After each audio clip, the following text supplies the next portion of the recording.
that motivate a lot of the research we do at our lab in Barcelona, the Barcelona Lab for Urban Environmental Justice and Sustainability, take a bit of this shape.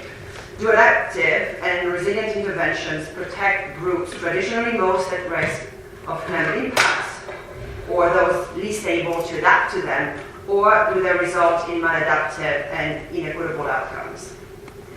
And this question is rooted in the fact that the co-benefits of adaptation are often quite oversold by municipal leaders in a way that helps them boost the financial feasibility of those projects, but also boost political salience.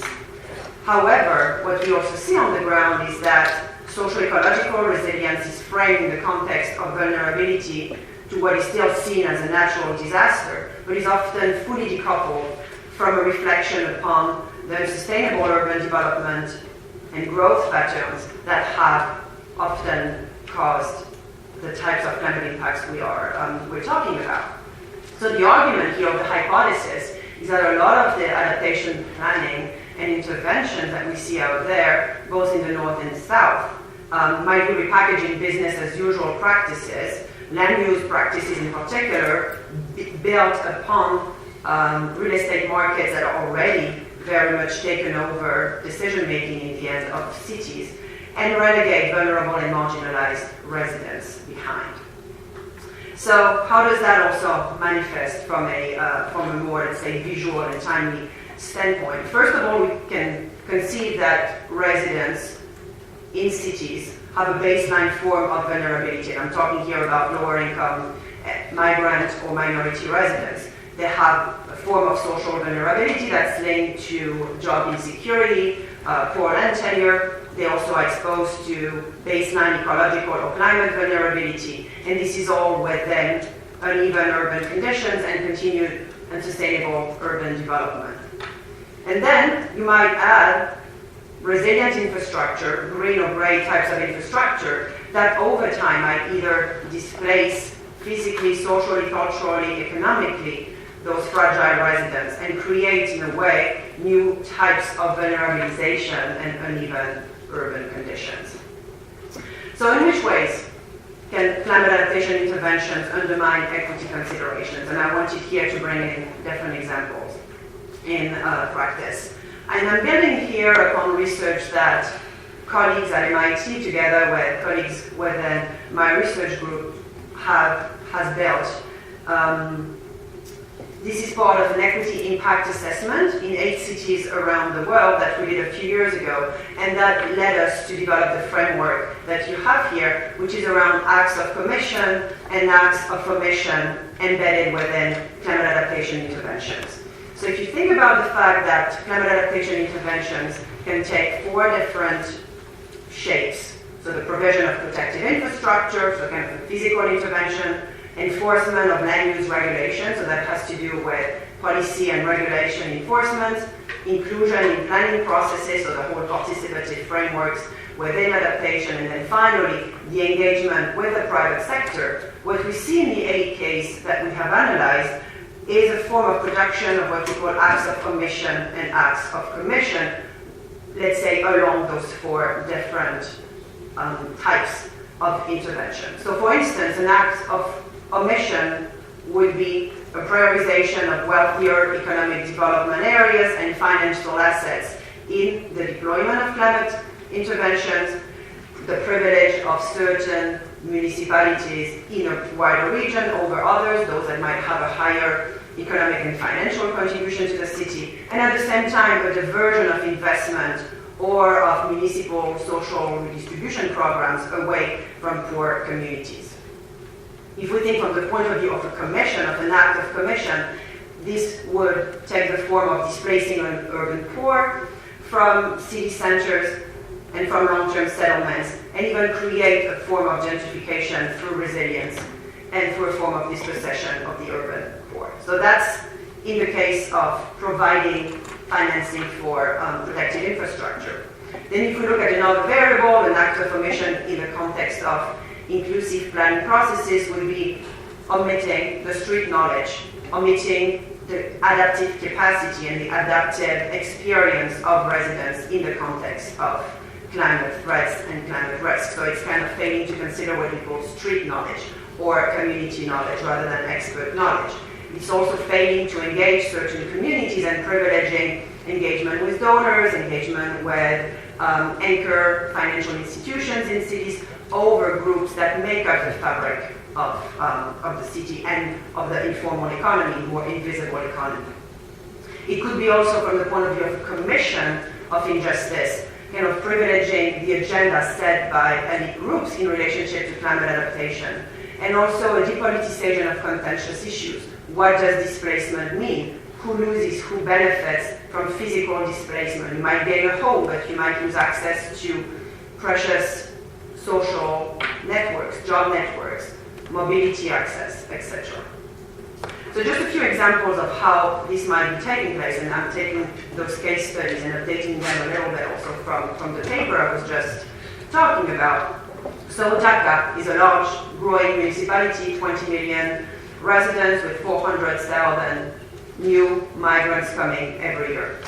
2,000 millimeters of rainfall every year, flooding coming both from waterlogging and from intensive rainfall in the streets, at the same time with water overflow from the river. So multiple sources of flooding, which can cause for up to 60 centimeters of inundation for several days during the monsoon season.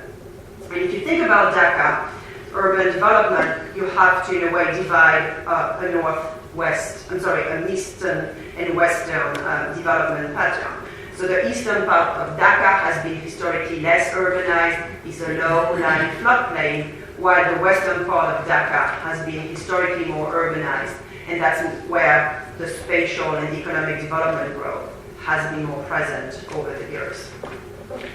Dhaka's climate adaptation planning dates back from quite a while ago to devastating floods in 1987 and 1988, which led to the creation of the Greater Dhaka Integrated Flood Protection Project, which was financed by the Asian Development Bank, by Dhaka, and others, to reduce flood hazard vulnerability through a system of grey infrastructure.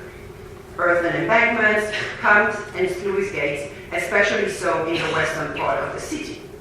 The problem that even if you have sluice gates, if they are poorly maintained and if they are closed, as many of them are now, then you also create increased waterlogging, and if that's also combined with poor water management, you also contribute to the loss of biodiversity and fishing resources for residents. And that's one of the pictures here of an unmaintained sluice gate. So even in areas that supposedly have resilient infrastructure, maintenance is key to long-term protection. And then we see inequity in two different ways in Dhaka. First, because of an increased burden of adaptation on the urban core, in the sense that the growing number of urban core is located in eastern Dhaka, but then there's been a delay in the construction of the embankment projects in the eastern part of the city. So in that sense, you could say that there's an omission of investing in this area. And then the embankment on the west has also been placed without the consultation of residents. And in that sense, the different infrastructure projects have erased the livelihoods that many lower-income residents were depending upon. There's been also widespread waterlogging inside the protected areas and the eviction of poor residents from canal sides and from the slopes of the embankments, meaning that those residents also have a lower ability or lower likelihood to keep self-adapting because they might constantly be evicted. And then the second way in which Dhaka displays unevenness in climate adaptation is through the enforcement of land use regulations and controls, in the sense that there's very poor enforcement of what are called flood flow zones and flood water retention areas. And that's manifested through intense formal real estate development projects. In East Dhaka, you've had a lot of uncontrolled landfilling operations by powerful real estate developers, and in the end of the day, there are unbanked areas very prone to flooding.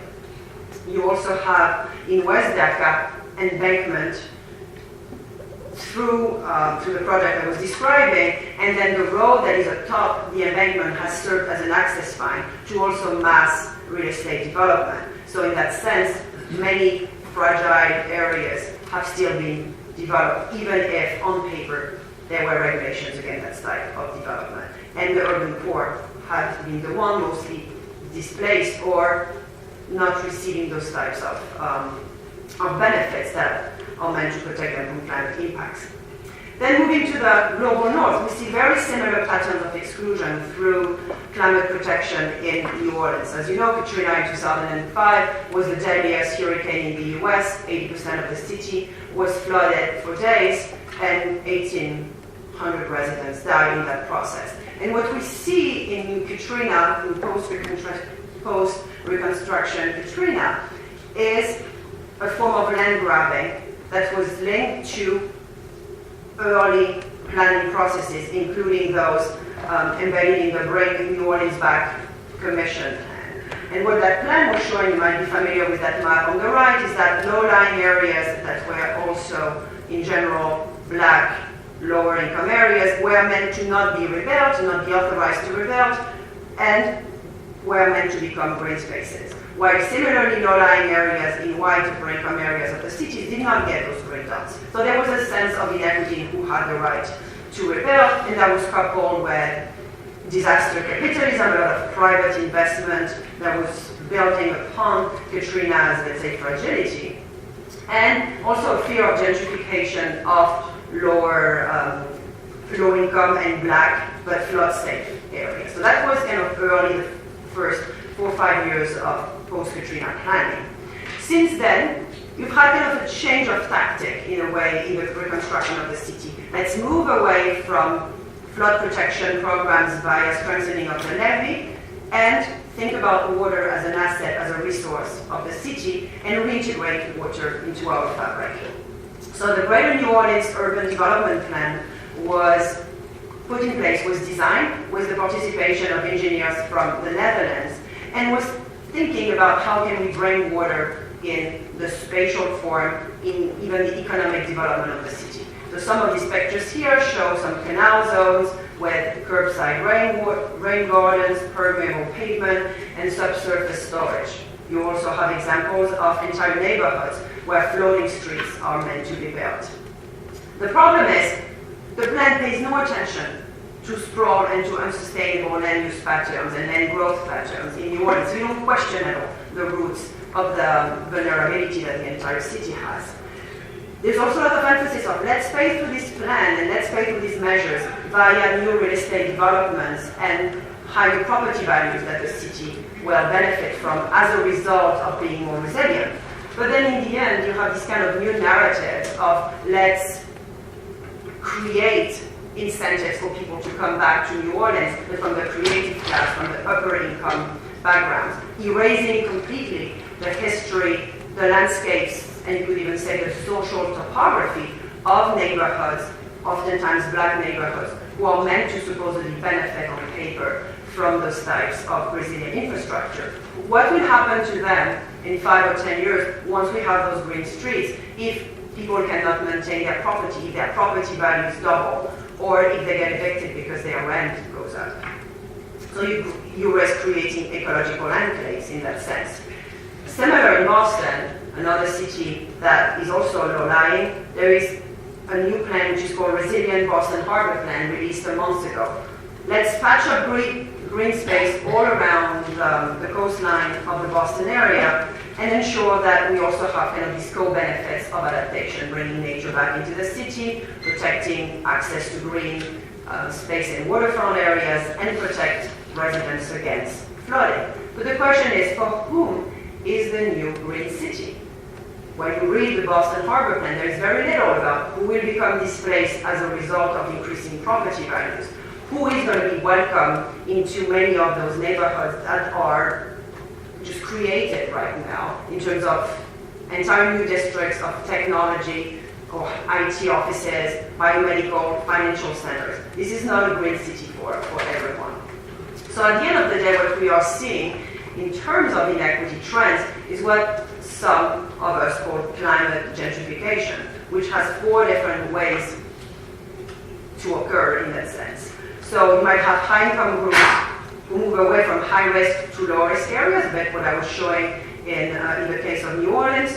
You also have investments in resilient infrastructure that might create local value, but local financial value, and then make residents not be able to stay. You also might have the fact that only wealthy residents are able to stay in the more flood-prone areas because they are able to adapt on their own. And then there's a pathway that we are doing research on right now, which is the investment resilience and adaptation pathway, which is that it could be that resilience financing is increasingly located only in gentrifying and in higher income areas, and then further displacing low income areas. So that's an example of green resilient planning in Philadelphia. Philly has been one of the first cities in the US to have a very widespread reinsertion of green infrastructure through the city to manage flooding and to manage combined sewer systems. And what you can see on this map is the fact that the greater proportion of green resilient infrastructure has been going over the last 6 years to areas that were moderately to high gentrifying areas, and that very little has gone to areas with a high predominance of black residents and lower income residents. So who again benefits from this type of green resilience co-benefits infrastructure?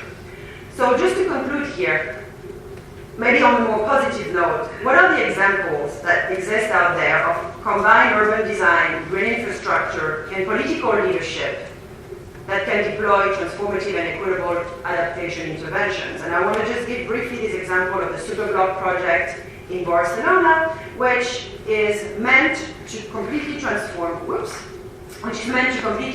urban mobility in the city and has multiple goals.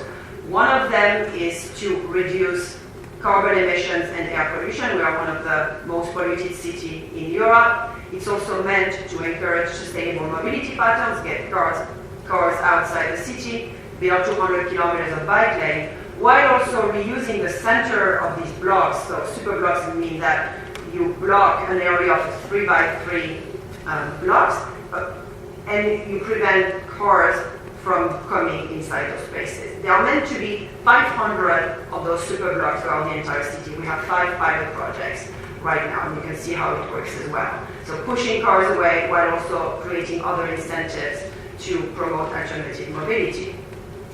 I would argue that this is a bold and inclusive intervention in the sense that it's embedded into an urban mobility plan. It has both mitigation and adaptation benefits, urban environment effects being one of them in relationship to climate adaptation. It fundamentally alters mobility patterns while enhancing also access to public and open spaces. It proposes also a new vision for urban development, which is centered on health and well-being as a way to create green, resilient infrastructure that can be a public good for everyone. And then also, I would say that it's very clever because it's based on equality principles rather than equity principles, meaning that there are meant to be 500 of them throughout the cities. And if you have 500 superblocks, you don't have a form of spatial effect of attracting the attention to some areas that seem more protected than others. You plaster those areas throughout the cities, so you avoid creating some spikes of possible real estate speculation around those particular areas.